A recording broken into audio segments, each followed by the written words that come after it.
मैं अलका नानी आज आपके लिए एक और प्रेरणादायक शिक्षाप्रद कहानी लेकर उपस्थित हुई हूँ, जिसका शीर्षक है परहित ही सर्वोपरि। एक दिन एक शहर में एक पतली दुबली मजदूरन यात्रा कर रही थी। रास्ते में एक मोटी सी महिला ने उस बस में प्रवेश किया। उसे देख वह मजदूरन अपनी सीट से उठी और उस मोटी महिला को अपनी सीट पर बैठने को कहा। वह महिला उस सीट पर बैठ गई।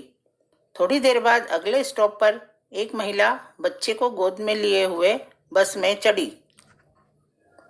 इससे पहले अगले स्टॉपेज पर एक सीट खाली हुई तो उस मोटी महिला ने मजदूरों को उस पर बैठने को कहा। वह उस सीट पर बैठ गई थी, लेकिन तभी जब बच्चे को गोद में लिए वह महिला आई तो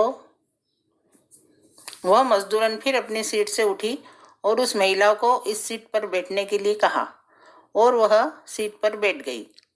मोटी महिला यह सब बड़े ध्यान से देख रही थी। अगले स्टॉपेज पर मोटी महिला और मजदूरन एक साथ नीचे उतरी तो उस मोटी महिला ने मजदूरन से पूछा कि तुम बार बार ऐसा क्यों कर रही थी? अपनी सीट दूसरों को दे रही थी और खुद खड़ी रही।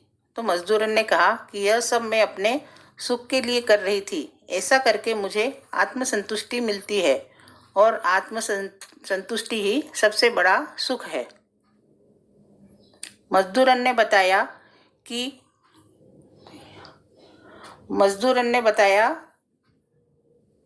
कि एक बार एक बड़े से पत्थर से टकराकर कई लोग गिर रहे थे, लेकिन किसी ने नहीं उठाया।